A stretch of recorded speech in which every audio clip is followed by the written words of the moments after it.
Hi, and welcome today to episode 2. My name is Michelle Field, and I help women walk confidently into the job or crown of their dreams. So, today I want to talk to you about finding that perfect job or that perfect crown that's going to work for you.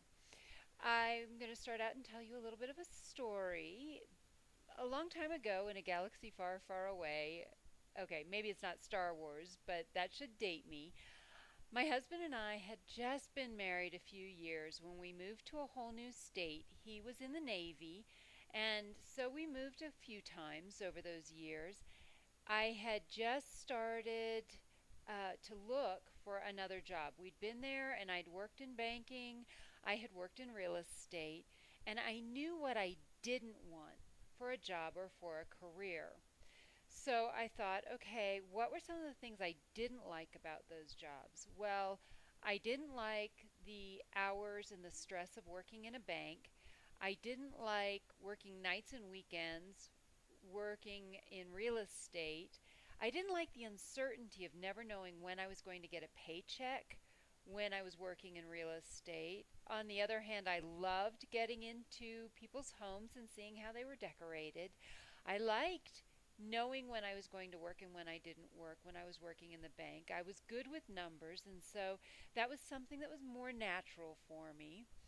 But I knew that I wasn't using my degree, which is I have a Bachelor's of Arts degree in communications from Penn State. I wanted to do that. I wanted to get into something that was a more natural fit for myself. So I sat down one day and I made a list of all the things that I would like to see in my perfect job. I didn't put a title on the top of it because I didn't want to limit myself to just those few jobs or to limit myself to what I knew. I knew that God could work outside of my little brain and the little bit of knowledge that I had in there.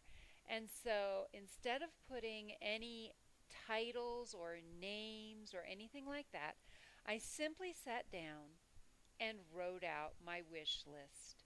My wish list included things like no nights or weekends. I wanted it to be a Monday through Friday kind of job. I know that I wanted to use my degree. I wanted it to have something to do with communications. I knew that I wanted to be able to take time off. So I needed to have flexibility in my schedule to work certain weeks or to not work certain weeks. I knew that I would have travel, and so I wanted to be able to even travel. So I put all these things down on a piece of paper. I actually think I put it in a notebook or a journal because I may have been journaling at that time, but I don't even remember. I just know that I put it away and I totally forgot that I'd even done it.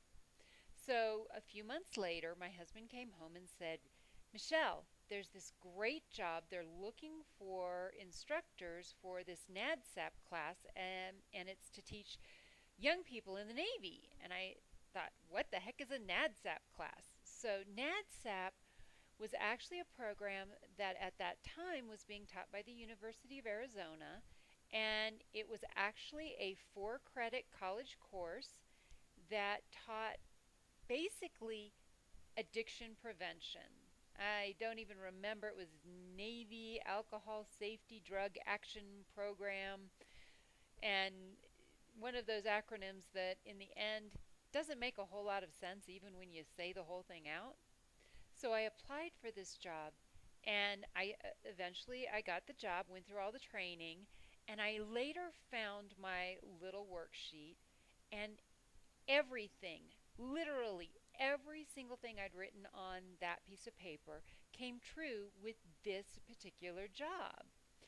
And so I know that there's power in writing things. Now, yes, I grabbed a pencil and paper at that time because that was all we had. We didn't have computers, we didn't have smartphones. I recommend that you don't put this on your smartphone, you don't write this on your computer. Get out pen or pencil and a piece of paper. Write down what your perfect job would look like. Things like what are the hours you want to work? What is the pay you'd like to see? Now, if you write down your pay, I do want you to put or more, or better, something like that, because you don't want to limit yourself. Maybe you're thinking the best I can do is $12 an hour. Your perfect job pays you $25 an hour. So don't limit yourself. Put a minimum on there, but don't limit yourself to just that number. List the hours, the days, the flexibility, the type of paycheck. Do you want to get paid weekly, monthly? Do you want to have the ability to create your own income? Do you want to work with women only? Do you want to work with men only? Do you want to work with children? Write down all those different parameters and then file it away. You don't necessarily need to post this somewhere where you're going to see it again. But the fact that you've written it down, it's now in your brain, and your brain is going to look for these opportunities. There's actually a part of your brain called the RAS, and it's this area at the back of your brain, and it's a filter. Basically, what it does is filter out all this information that we have bombarding us on a daily basis. And if we didn't have that filter, I'm pretty sure my brain would explode. I'm not sure about yours, but I know my brain would definitely explode. So this opens up that filter to start looking for that perfect job. Now, how would this apply to looking for your perfect crown? Similar situation for me. A few years ago, I decided it was time for me to compete again, and if you look at the previous episode, you'll see that I explain all the reasons why I wanted to compete. And so I knew that I had seen this Mrs. America program and decided to compete in our local preliminary for Mrs. Colorado. And it was a wonderful experience, and I loved every minute of it. It's a great program. I highly recommend it. However, again, there was something in the back of my mind saying this just wasn't a good fit for me. So I thought about what I did and what was part of the program, and I knew that I really, really wanted a pageant that was platformed based, that was something that I could use to really talk about something that had more meaning and depth. I also was not fond of the fact that this pageant had a swimsuit. Putting on a swimsuit and walking around in a pair of heels was not what I wanted to do. Now, don't get me wrong. I support fabulous women who put on swimsuit and heels and walk on those stages with the utmost of poise. But for me personally, I didn't like that. And so at that point, I wrote out again what I was looking for in a pageant. These were the things that were going to help me be the most successful because this was where I wanted to be, what I wanted to do, and who I wanted to represent. So sure enough, I did a little more internet research and I discovered the international pageant program. Now for me, this was a much better fit. The scoring was actually based on your platform and your presentation of your platform. It also had what's called aerobic wear, which was basically shorts and a tank top with a pair of sneakers as opposed to a swimsuit. I knew I would feel so much more confident wearing aerobic wear than wearing a pair of heels and a swimsuit. So by looking for all these things and finding these things that I knew were going to be important to me, then I competed again. And this time I competed at the Mrs. Colorado International Pageant. Now this time I felt confident on stage. I knew that when I walked into interview that I had answers because I was very familiar with my platform. Now, my platform was a little unusual. It was Boy Scouts of America, but I lived Boy Scouts. I volunteered 4 hours a week. I had at that time one son already who was an Eagle Scout. My husband was an Eagle Scout, and my two other boys were active in scouting. One was a Cub Scout and one was a Boy Scout at that time. So this was something I knew, I lived, and I know I could talk about confidently. And sure enough, at the end of the evening, I had won that pageant. So the same idea that works for looking for that perfect job where you're going to live out your passions, things that you're passionate about, and it's going to work for your lifestyle, will also work if you're looking for a pageant. So I highly recommend that, again, you do that exact same exercise. Get out a pen or a pencil and a piece of paper. and write down all those things you want to see in your next pageant. It could be anything from I don't want to wear a swimsuit or I love swimsuit. I don't want an onstage question. I'd prefer to have fun fashion be part of my um, final score.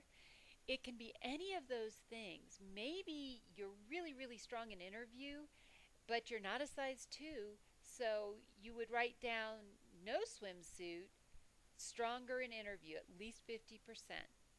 Maybe, on the other hand, you have been a model for years and you rock that runway, but maybe your interview skills aren't so good.